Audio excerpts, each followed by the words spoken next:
The gunshot cracked across the Montana prairie, and the sky spit a flock of black birds into the bruised sunset.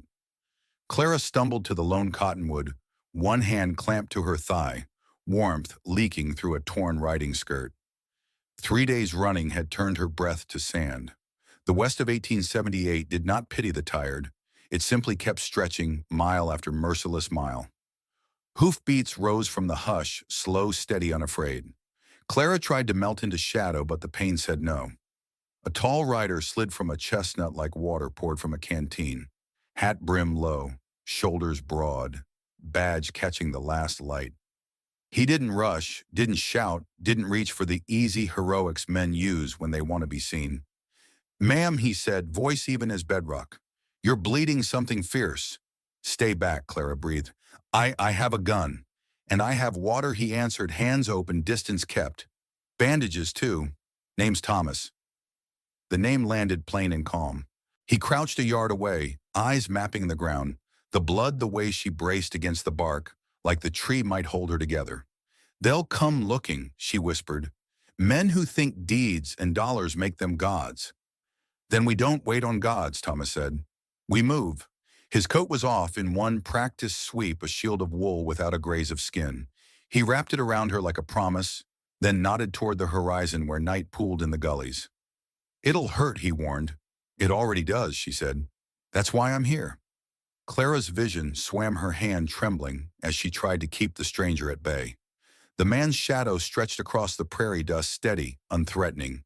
His badge glinted faintly, but his tone carried no command, only calm persuasion. "I don't know you, Clara," whispered voice weak but edged with defiance. "For all I know, you could finish what those men started." Thomas crouched, slowly keeping his distance. "I could," he admitted with blunt honesty. "But I won't. What I do have are bandages, clean water, and a hand steady enough to see you through. If you'll allow me." His eyes, storm gray and watchful, met hers without flinching. Years of hardship had carved lines into his face, yet something in his gaze told her he wasn't there to take advantage, but to stand guard. She pressed her palm harder against her wound, choking back a groan. "It hurts too much to move." "That's why I'm here," Thomas said softly. The words slipped past her defenses as though he had spoken directly to the ache in her bones and the fear buried under it. He reached forward gently, moving her bloodied hand aside, revealing the wound. His touch was cautious, reverent, as if to say, "You are safe at least for this moment." With practiced efficiency, Thomas tore a strip of clean cloth, binding her thigh tight enough to stall the bleeding. He rinsed the wound with water from his canteen, every motion deliberate. Clara winced, biting her lip until she tasted iron, yet his calm voice anchored her. "It's bad, but not hopeless. The bullet's still in there. I'll need to get you to my cabin. It's an hour's ride. Can you trust me that far?" Her mind screamed no, but her body sagged into surrender. The prairie offered no other choice. Thomas didn't wait for words. He lifted her in his arms with surprising gentleness, her head resting against the thud of his heartbeat. The steady rhythm, the smell of leather and pine, and the low rumble of his voice to his horse stitched a fragile thread of trust. As the horizon swallowed the last ember of sunlight, Clara closed her eyes. For the first time in days, she wasn't running alone. The cabin smelled faintly of pine and wood smoke, its lantern glow throwing steady light across rough-hewn walls. Thomas moved with practiced calm, setting out what little he had: a bottle of whiskey-boiled cloths, a knife heated in the lamp's flame, and long tweezers. His voice stayed low, reassuring, even as Clara's eyes widened at the sight. "I won't lie to you," he said, meeting her gaze. "This will hurt worse than anything you've known. But if I don't take that bullet out now, infection will finish what the outlaws started." Clara swallowed hard, her throat dry.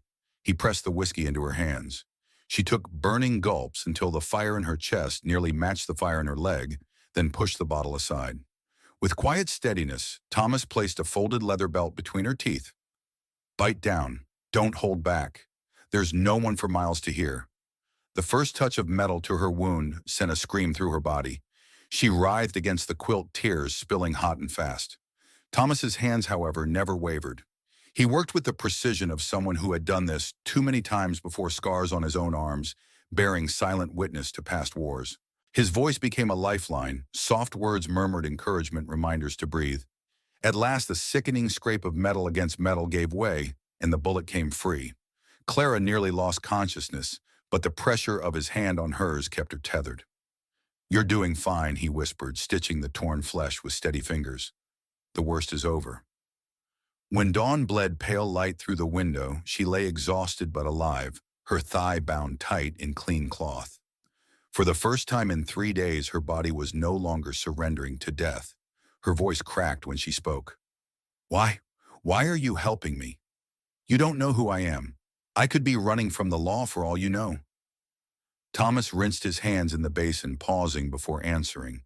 His expression was thoughtful, not suspicious. "Maybe. But are you?" "No," she whispered truthfully. "But the men chasing me are dangerous. You've made yourself a target by helping me." He shrugged, settling into the chair beside her bed. "I've been a target before. The question isn't whether you're worth the trouble, it's whether you're worth saving." His eyes softened. "And I already know the answer to that." Clara stared at him, the edges of fear slowly giving way to something else, trust. The cabin was quiet save for the crackle of fire in the stove, the soft hiss of wind outside pressing against the log walls. Clara lay propped against the quilt, her face pale, but her eyes clearer now that the fever had passed. She twisted the edge of the blanket in her hands, hesitant, before finally letting the words break free. "I was traveling on the Silver Creek stagecoach," she began, her voice trembling. "There were 4 of them led by a man they called Blackwood. He didn't hesitate. The driver and the guards shot before they even had a chance to reach for their weapons." Thomas sat at the table, oiling his rifle in silence, though his eyes flicked up to her with steady attention. Clara drew a shuddering breath and went on. "There were 3 passengers besides me, an elderly couple carrying a strongbox meant for their son and Helena, and a young man hardly older than 20. Blackwood wanted the box, but—" Her voice faltered, breaking on the memory. "They killed them all. Every last one. I was hiding under the seat, trying not to breathe. They didn't see me at first, but when they began searching the bodies, I panicked. I ran. One of them shot me as I reached the trees." Her hands trembled violently now, twisting the blanket so hard the stitches threatened to snap. "I should have done something. Anything. Maybe distracted them, maybe fought back. Instead, I just ran." Her gaze met Thomas's, desperate, full of guilt. "And now they're all dead while I'm still here." The rifle clicked shut beneath Thomas's steady hands, the sound sharp in the small cabin. His jaw tightened, but his voice was firm when he answered. "You'd be dead too if you had stayed. What you did was survive, and that survival is going to bring them justice." Clara swallowed hard, the shame still clawing at her. "You don't understand." "I do," Thomas interrupted quietly. He set the rifle aside and leaned back in his chair, his face shadowed in the lamplight. 8 years ago, my wife and daughter boarded a stagecoach without me. I was too busy being sheriff in a town that didn't need one. The coach was robbed. I wasn't there to protect them. Both were killed before anyone even knew what happened." The words fell heavy, each one weighted with grief and regret. For a moment, Clara forgot her own pain, staring at him as the pieces fell into place. The hardness in his eyes, the shadows carved deep in his face, they weren't just from the prairie sun. They were born of loss. He looked toward the window where dawn was brushing pale gray across the horizon.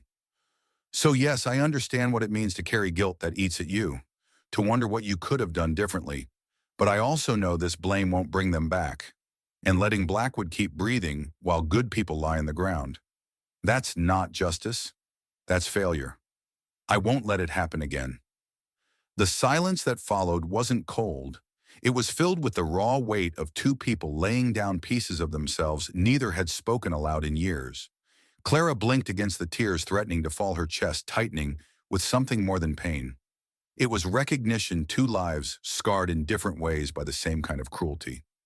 After a long moment, Thomas stood, moving to the shelf above the stove.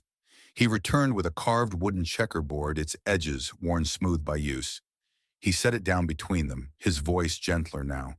"The wound will heal, but the nights are long when you're left alone with your thoughts. This helps." Clara stared at the board, startled by the sudden shift. "You want me to play a game? I want you to remember there's more to life than the things we've lost," he replied simply. One move at a time, Clara. That's how you start again. She studied him, the man who had lifted her from the edge of death, who now revealed scars as deep as her own. Tentatively, she reached forward, moved a piece. His lips twitched the faintest suggestion of a smile, and he countered her move. The fire burned low, dawn brightened, and in the quiet of that small cabin, the beginnings of trust rooted between them. They did not need to name it. It was enough to sit across from one another, two broken souls finding in each other's silence, not judgment, but the fragile promise of healing. The cabin door creaked open, and Thomas's hand went instantly to the revolver at his hip. Clara stiffened, her pulse leaping. For one heartbeat, fear ruled her until the tall figure in the doorway stepped into the lamplight, his face weathered but calm beneath the brim of a U.S. Marshal's hat. Frank Thomas breathed, lowering his weapon with a mixture of relief and exasperation. "You nearly got yourself shot." The man gave a wry smile, removing his hat to reveal gray hair streaked with silver. "Wouldn't be the first time," he replied. His sharp eyes flicked toward Clara, taking in her pale complexion and the bandages peeking beneath her skirt. "This must be the young lady you mentioned in your message." Clara's brows knit together. "Message?" she asked, turning to Thomas. He shifted uncomfortably. "The morning after I found you, I rode to Copper Creek and sent a telegram. Told Frank here what happened." Frank crossed the room with a soldier's gait, his movements efficient but not hurried. "Good thing he did," the marshal said, accepting a cup of coffee Thomas poured for him. "I've been tracking Blackwood's gang for months. They've hit stages all the way from Montana to Wyoming. But they're down a man now." His gaze slid toward Clara, steady but not unkind. "Found him dead 2 days ago. Shot clean through the heart. Seems you're a better shot than you realize, miss." Clara's breath caught. She remembered the wild, desperate squeeze of the trigger when she had fled the coach. She hadn't thought the bullet struck true. I didn't mean—" "You meant to survive," Frank said simply. "And you did. But it's got Blackwood in a rage. He's not used to losing men or quarry. That means he'll come harder." The words tightened the air in the room, every shadow seeming to press closer. Thomas set his jaw. "Then we take the fight to him.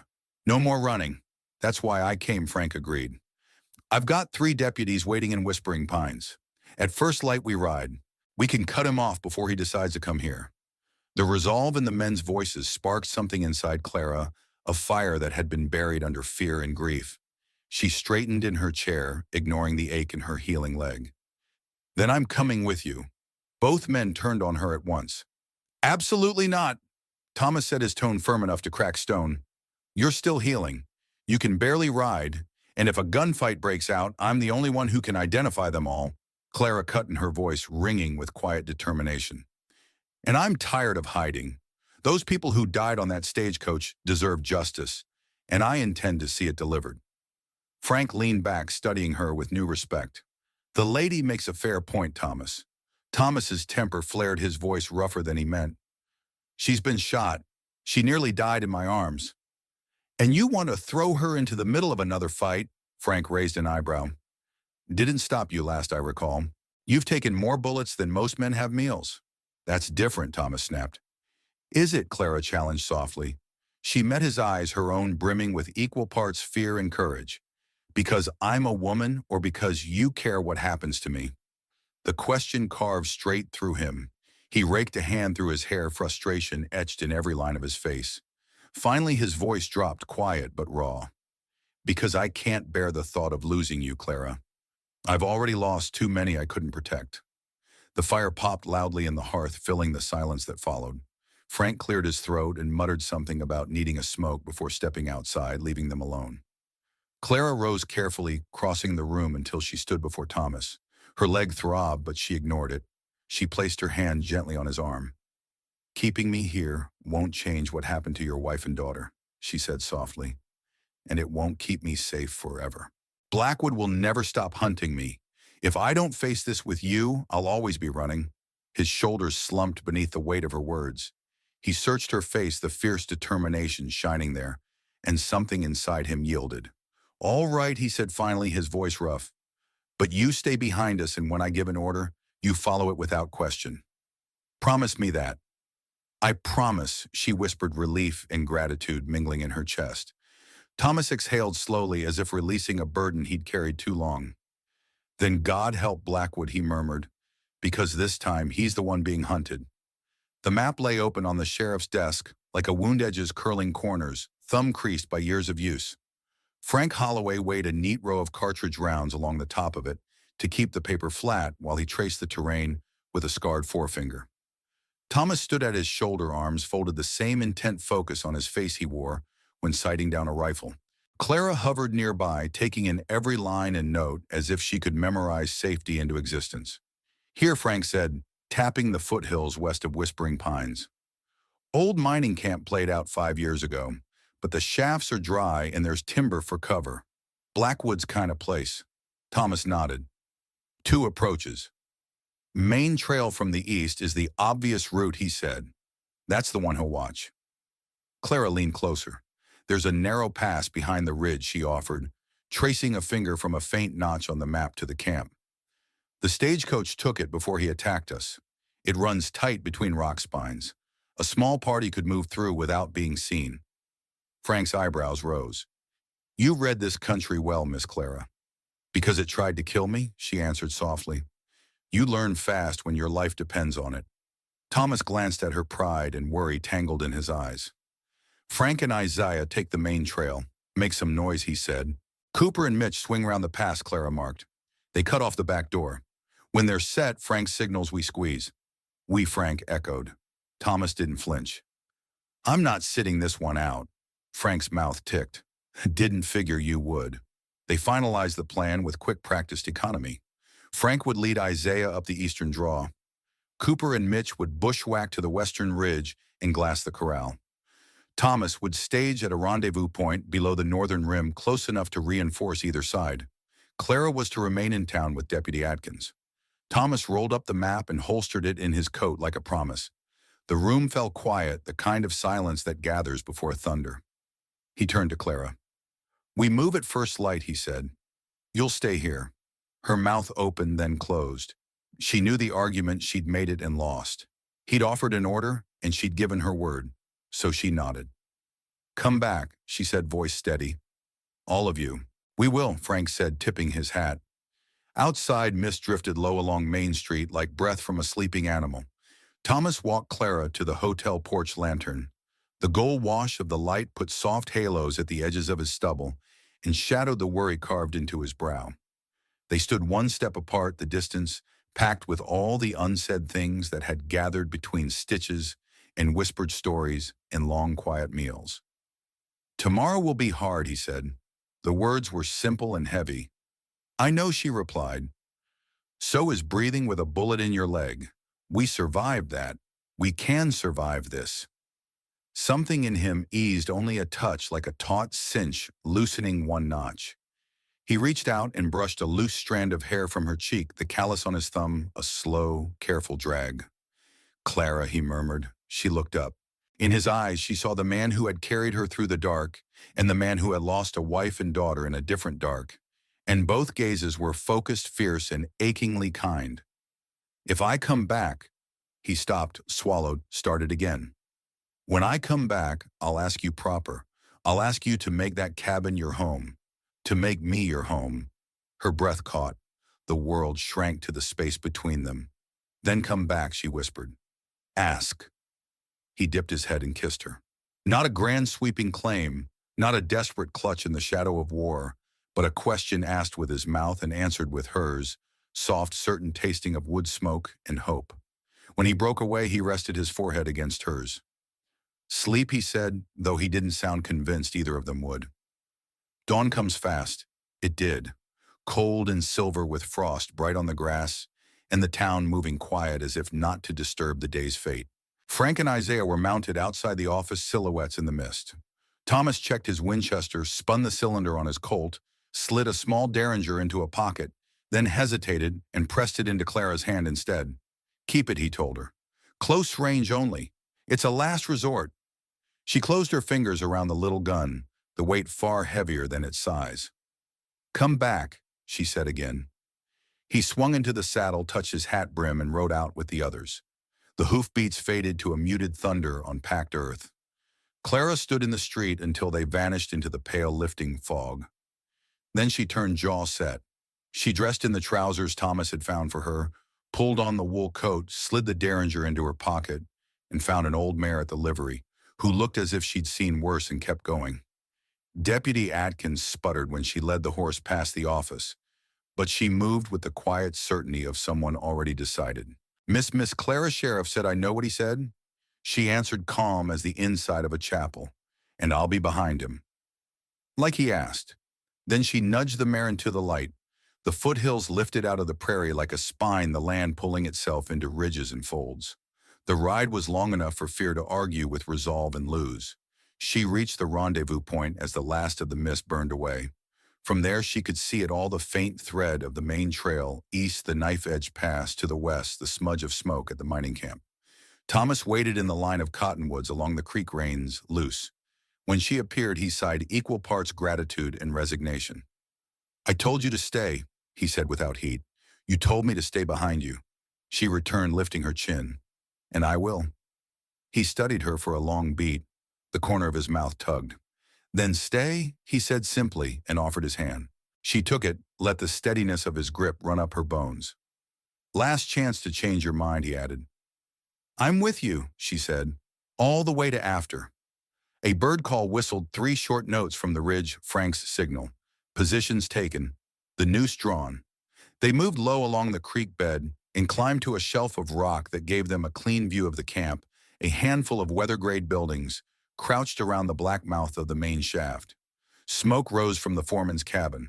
3 horses stood in a rough corral, tails swishing, ears flicking. No men visible, but menace had a way of filling emptiness. Behind that boulder, Thomas murmured, pointing to a chest-high slab of basalt. You'll see everything and still have cover. Clara slid behind the stone, feeling the roughness through her coat. Thomas tied the horses and settled in beside her. His breathing went slow, his eyes measuring angles and distances, the way a carpenter reads grain. Across the yard, Frank and Isaiah ghosted from cover to cover, moving on the main trail with deliberate care. Somewhere on the far ridge, unseen, Cooper and Mitch waited like patient wolves. Frank stood behind an old ore cart and lifted his voice. Blackwood, he called the name cracking through the mining camp like a thrown stone. U.S. Marshal Holloway, you're surrounded. Come out with hands high and weapons low. For a few heartbeats, nothing. Then a bullet spat dust at Frank's boot. A hoarse laugh rolled out of the cabin. Come on and take us, Marshal, a voice barked. We got food, water, and more bullets than you brought bodies. Stubborn, Thomas muttered. Cornered, Clara breathed. Another shot cracked from the West Ridge. Cooper or Mitch announcing the trap. The cabin door inched open. A white scrap of cloth wavered in the smoke. Clara felt the first bud of hope flare.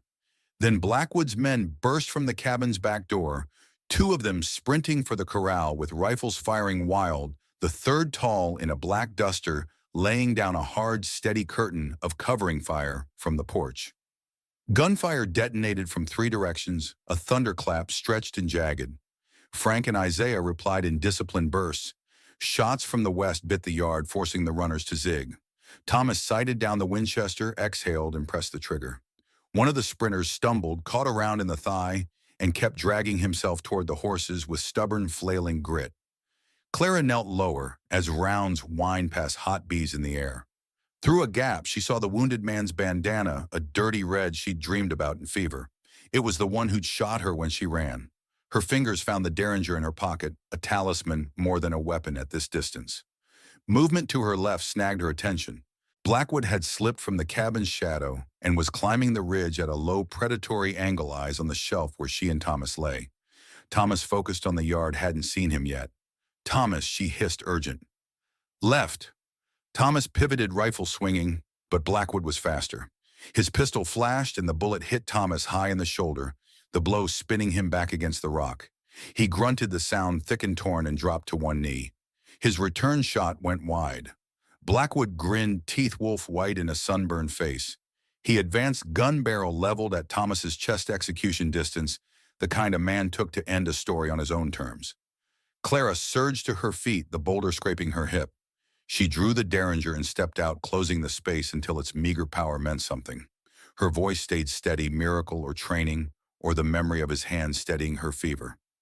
"Drop it," she said. Blackwood's eyes flicked to her surprise, sparking then delight. "Well, well," he drawled. "The little rabbit with teeth." He kept his pistol trained on Thomas. "That toy won't stop me." "It will," Clara said, "if I put the bullet through your eye. And at this distance, I won't miss." Doubt crawled across his face. They stood inside a tight circle of breath and gunmetal, the thunder of the larger fight rolling and echoing below, like weather on the next range. A scream yelped from the corral. A horse tore free and bolted. For a fraction of a second, Blackwood glanced toward the sound, one heartbeat of thin attention. Thomas used it.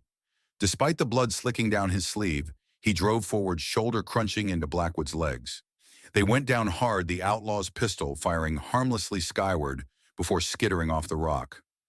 Clara lunged and scooped the fallen gun. She swung it back toward the knot of struggling bodies, trying to find a shot that didn't include Thomas's heart. Felicity Clara Frank's voice floated up from the yard, breathy with exertion. "We're coming, hearing the reinforcements."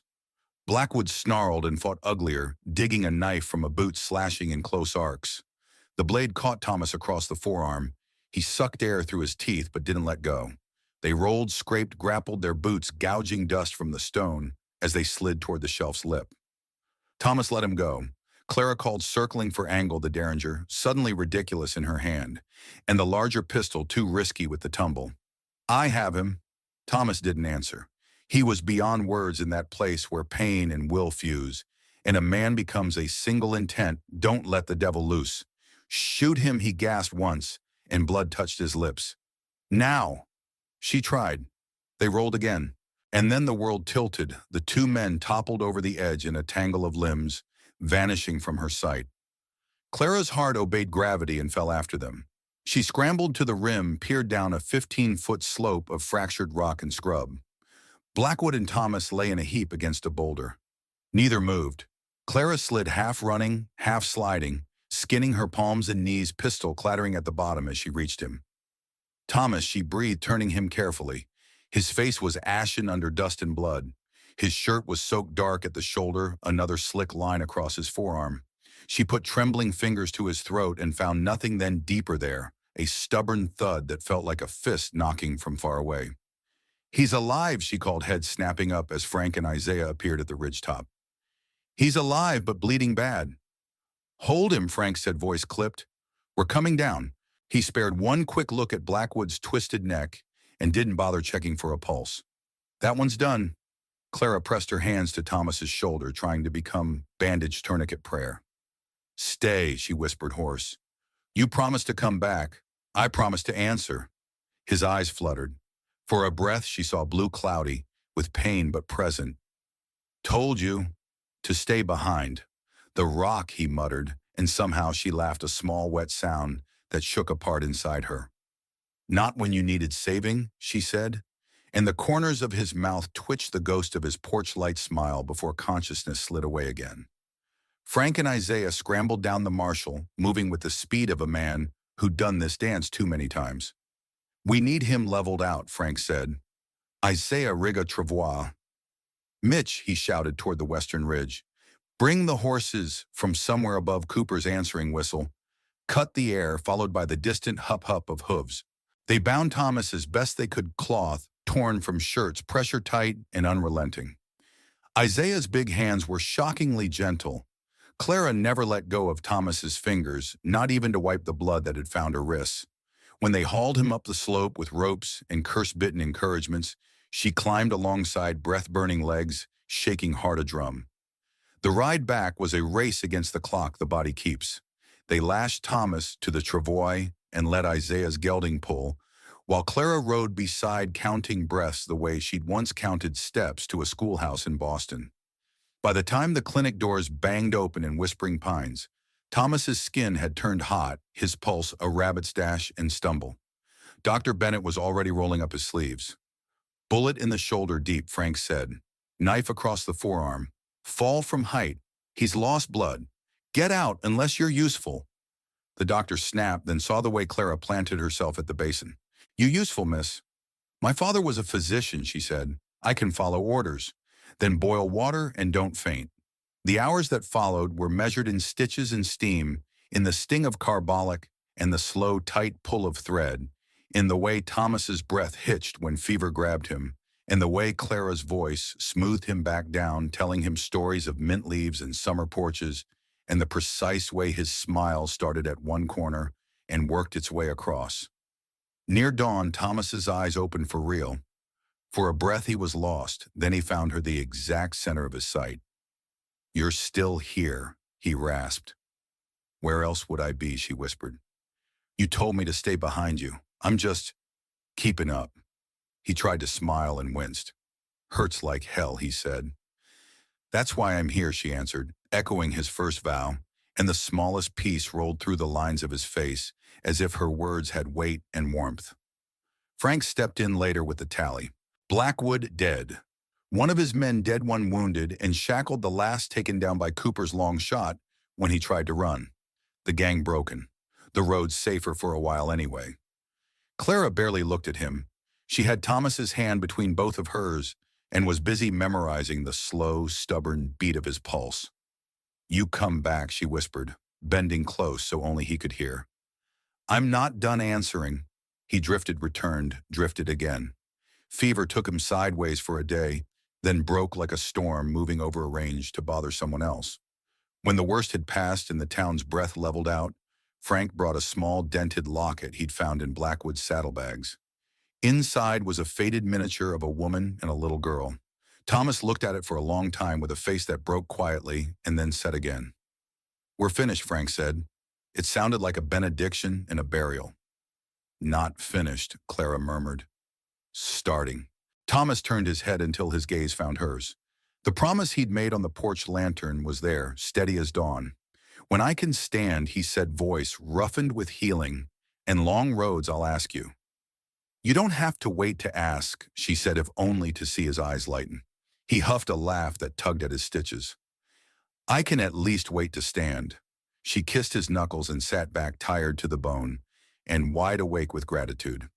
Outside, the town was already telling the story, in new words, ambush and ridge, and the outlaw who fell, and the sheriff who bled, and the woman who stood up with a pistol better suited to a card table than a battlefield.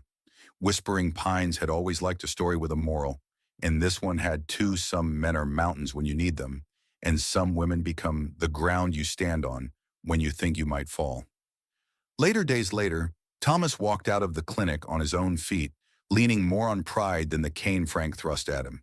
Clara stood under a sky so blue it looked newly washed and placed her hand in the crook of his good arm. "You asked me to come back," he said, voice low. "You asked me to wait for the asking." She returned, eyes bright. He smiled, the whole thing corner to corner. "Clara," he said, and her name in his mouth sounded like prayer and home. "Will you build a life with me in that cabin at the edge of the cottonwoods? Will you let me spend whatever years are left making sure you never face pain alone again?" She didn't make him wait.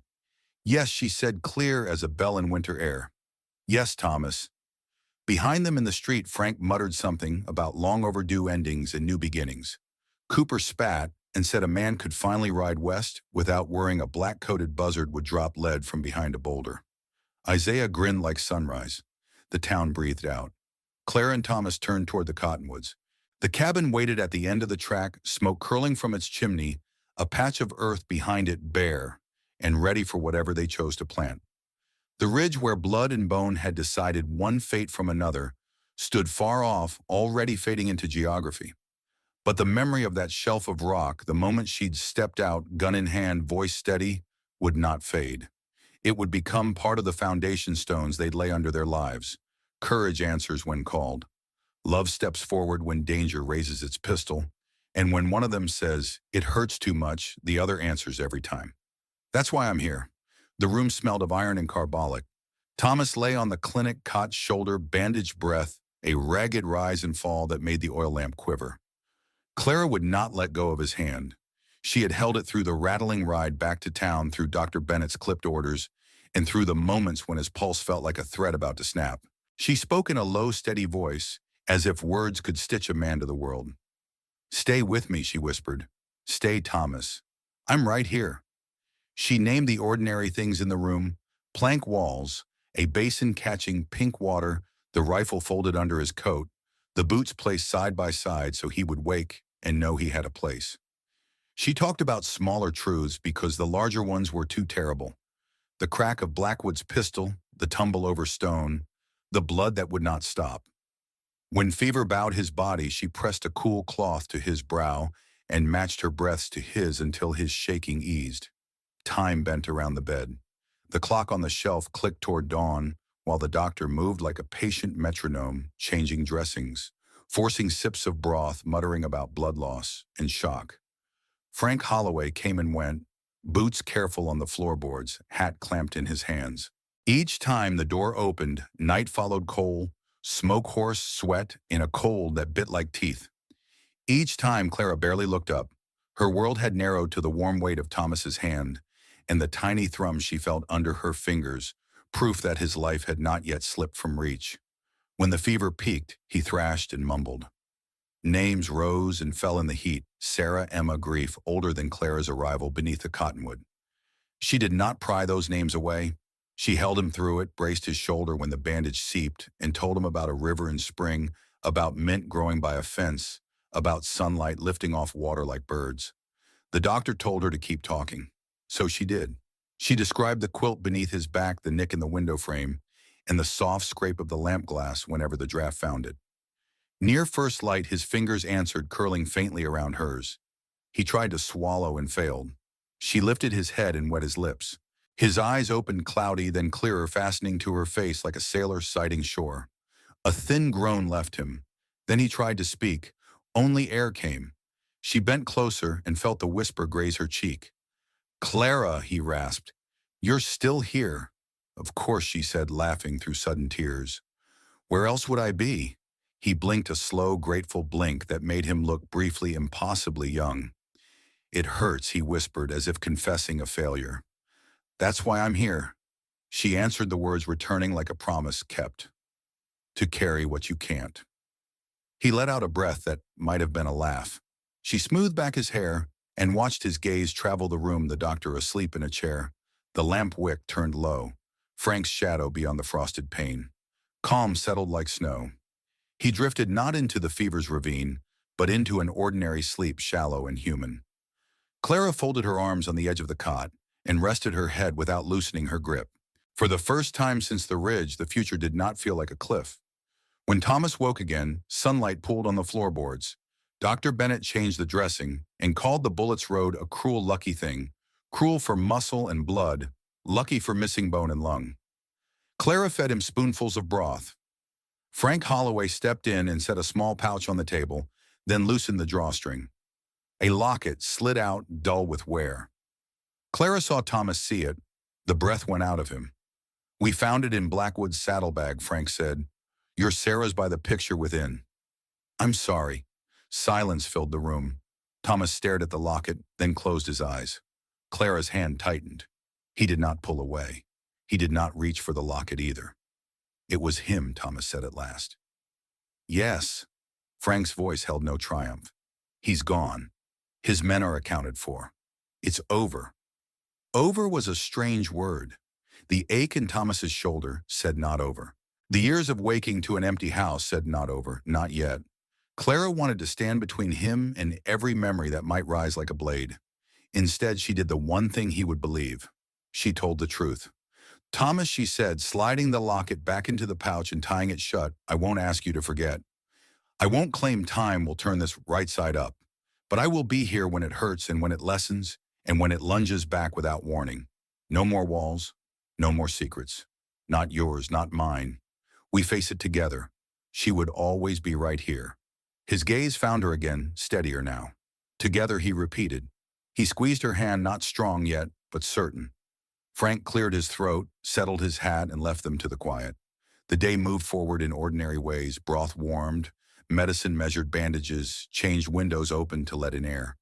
When the pain climbed, Clara spoke. When Thomas drifted, she matched her breathing to his until both steadied. Rain swept through at noon and brightened the street. Clara watched the glass bead with water and thought that steady things could mend what knives had cut. Near dusk, he gestured with 2 fingers.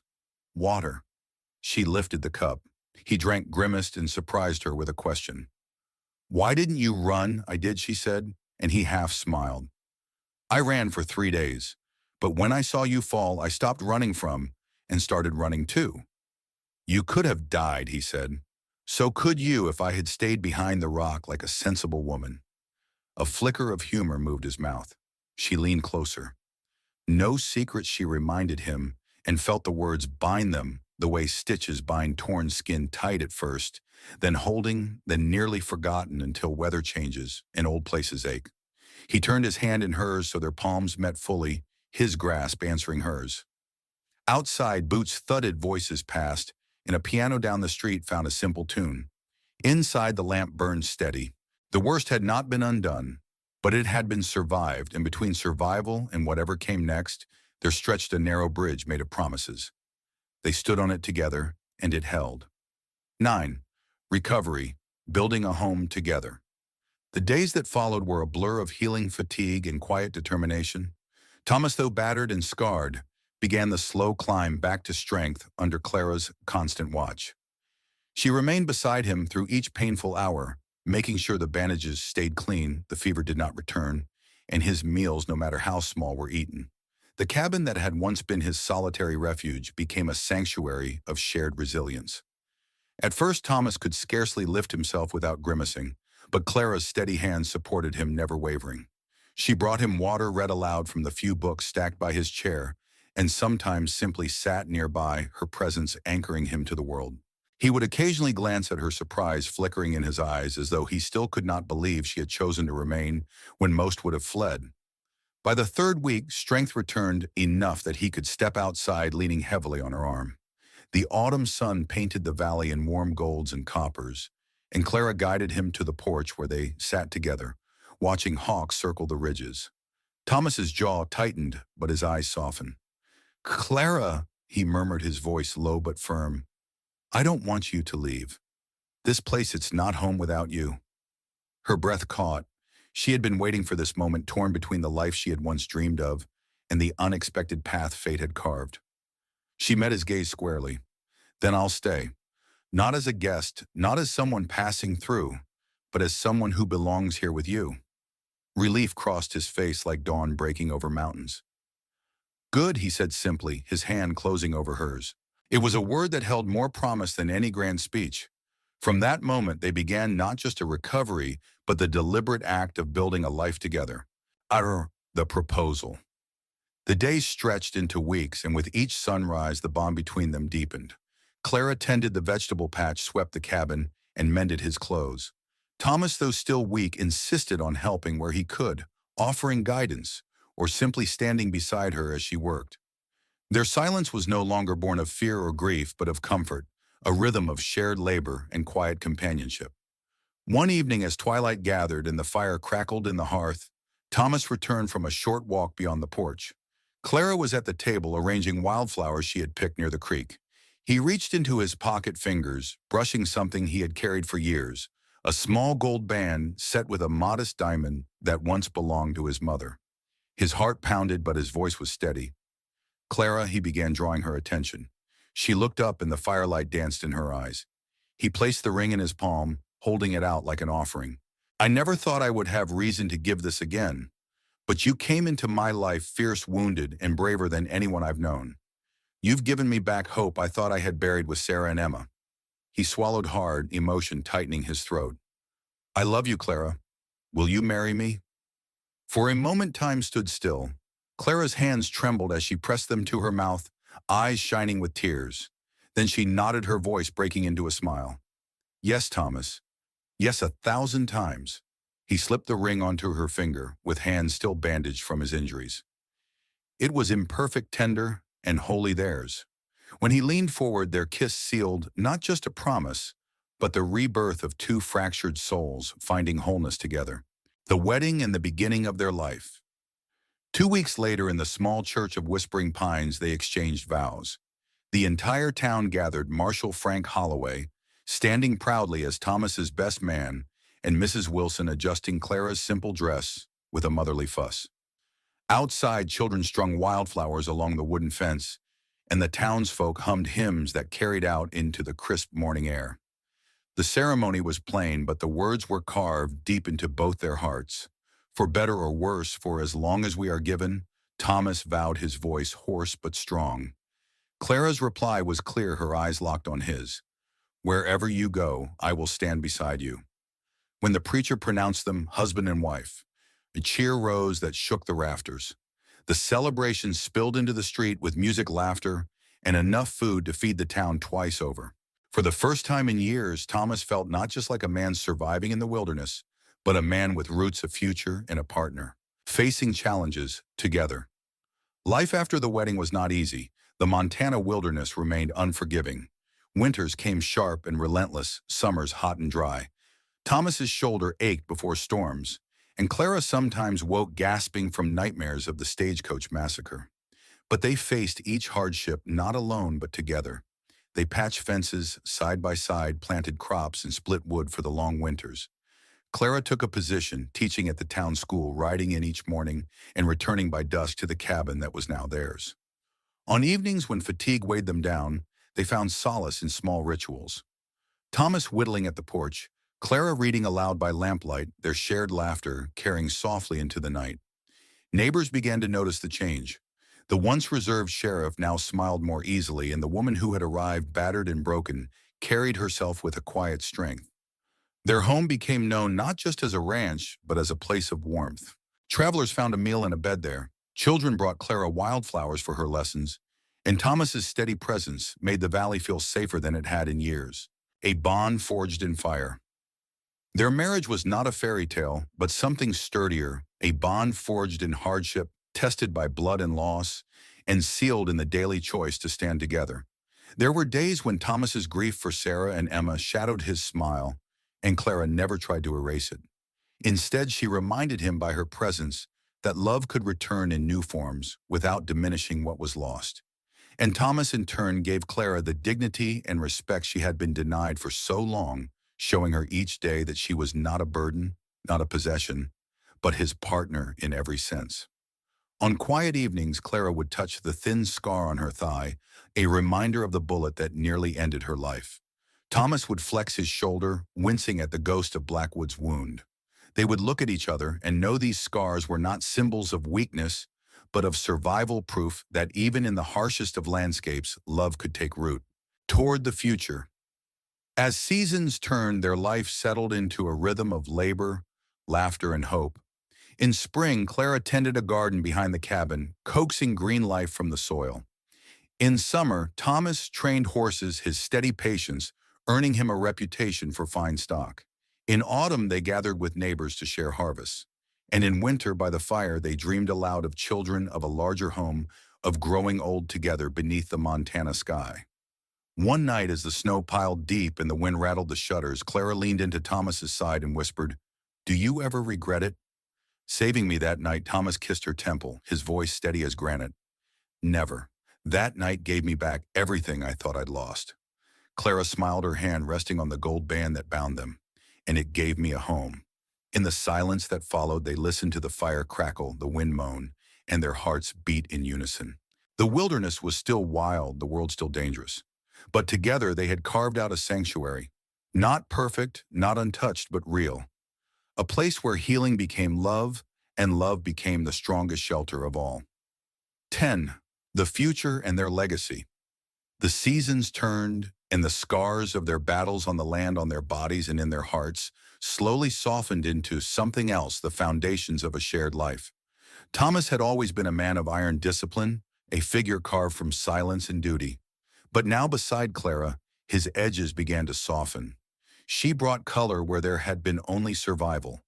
And in the quiet moments in the evenings, on the porch, or the mornings by the fire, they began to imagine what might come next. It was on a warm evening in late August, the air rich with the smell of ripening grain, that Clara changed the course of their lives yet again. They had been sitting together on the porch, Thomas's arm draped protectively around her shoulders, his fingers absently tracing circles against her sleeve. His voice had been unusually thoughtful, almost hesitant, as he spoke about the letter from Frank. "The governor's considering me for a new post." Federal Marshal and Helena Thomas explained, his gaze fixed on the horizon where the sky bled into shades of rose and violet. "A few months ago, I might have taken it. Another chance to bring justice to men like Blackwood. Clara studied him, the strength in his jaw, the storm and steel in his eyes. But not now. No, Thomas admitted. Not now. Not when I've finally found something worth staying for. Sheriff of a small-town husband to a remarkable woman. Maybe someday a father. Clara's lips curved in a smile, her hand slipping into his. She guided his palm gently against her abdomen, her eyes shining. Then I have news that might please you, Thomas. Doctor, Bennett confirmed it yesterday. We're going to have a baby in the spring. For a moment, Thomas froze, the weight of her words hanging between them. Then, like sunlight breaking after a storm, joy erupted across his face. A baby, he whispered, his voice hoarse with disbelief. Our baby, he surged to his feet, despite the ache in his shoulder, lifting Clara carefully into his arms and spinning her in a circle. Her laughter rang out like music across the valley as he kissed her hair, his voice breaking. Our family, Clara, thank you. Thank you. The birth of a legacy.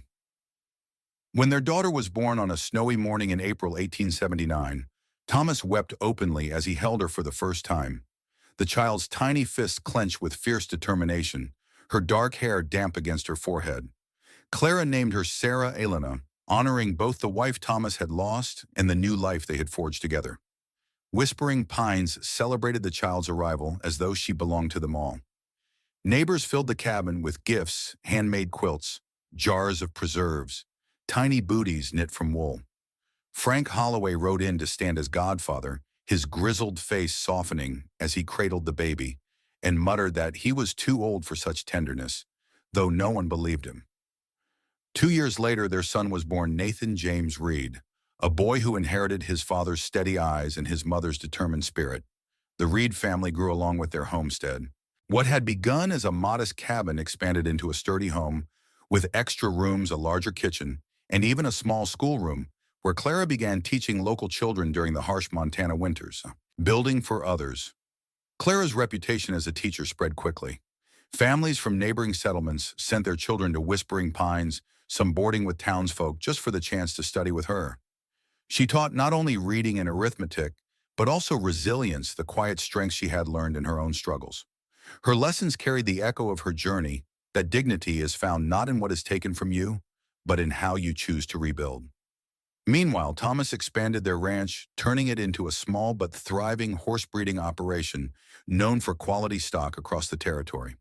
He trained each animal with the same patience he had shown Clara on that first day, never breaking their spirit, only guiding their strength. His ranch became a symbol of integrity, just as his presence in town remained a steadying force. Though he eventually passed his sheriff's badge to young Jim Atkins, who had grown into a capable lawman, Thomas never stopped serving as the quiet backbone of Whispering Pines. People still came to him for counsel, for judgment, or simply for the reassurance of his presence. Together, Thomas and Clara turned their shared scars into pillars that supported not just their own family, but an entire community. Enduring love marriage, they discovered, was not made of grand gestures alone, but of countless small moments that bound them closer together. Clara's laughter in the garden as Thomas carried water to her plants, his rough fingers brushing her cheek after a long day's work. Nights spent reading aloud while storms raged outside, their children asleep in the next room. There were challenges, of course. Clara sometimes woke in the night, heart pounding with the memory of gunfire. Thomas still bore pain in his shoulder, the legacy of Blackwood's bullet. But they carried these burdens together, never allowing silence to fester into distance. We saved each other, Clara would whisper in those quiet moments. And we'll keep saving each other. Looking back, moving forward.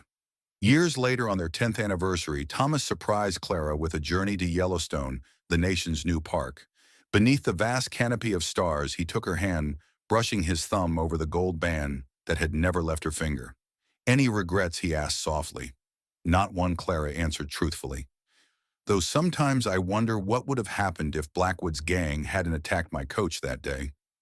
Thomas considered this, his eyes reflecting the firelight. I like to think we'd have found each other anyway, perhaps at a church social, or when you came to town to report a stolen horse. Clara laughed, leaning against him. You're a romantic, Thomas Reed. Only with you, he replied. The years continued to pass.